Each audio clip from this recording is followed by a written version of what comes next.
So there are a number of laws that protect legislative proceedings. On both January 3rd and July 3rd of the 2024 California legislative session, the state assembly floor sessions were disrupted and temporarily recessed by protesters protesting in the assembly gallery. This has raised the question whether there are any laws available to preclude this type of disruptive behavior.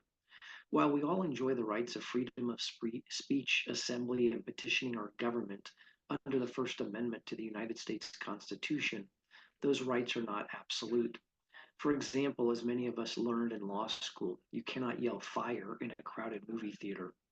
In this regard, there are applicable California statutes that can be used to address disruptive behavior in the historic state capitol, both in the chambers and in committee hearing rooms.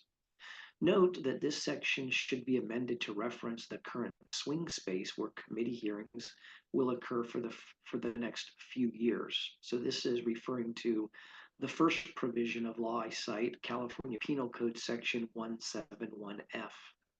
So in our criminal law, it says in Section 171F, no person or group of persons shall willfully and knowingly, one, enter or remain within or upon any part of the chamber of either house of the legislature, unless authorized pursuant to rules adopted or permission granted by either such house, to enter or remain within or upon a part of the chamber of either such house.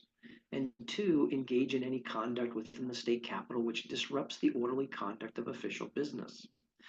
A violation of Penal Code Section 171F is a misdemeanor.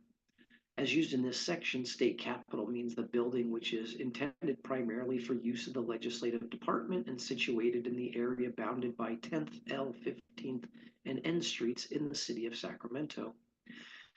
The second area of law are two provisions of the California Government Code. They're found in Title II, Division 2, Part 1, Chapter 1.5, Article 3, which is titled Crimes Against the Legislative Power. And the very first two sections of Article 3 are applicable to this disruptive behavior.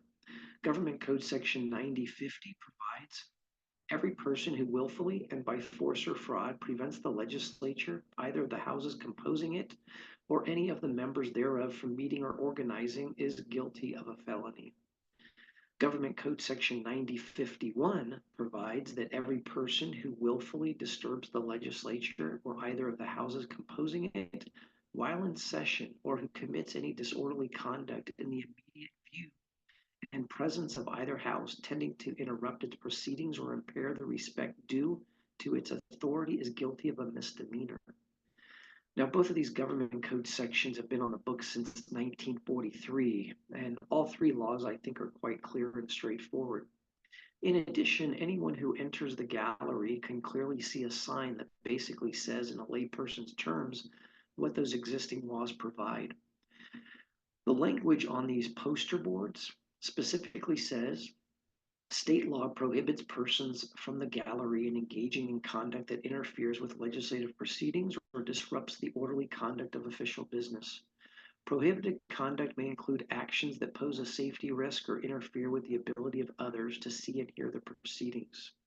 No talking or making other noise, no leaning over the railing, no applause, no standing on chairs, no packages or bulky items, no food or drink.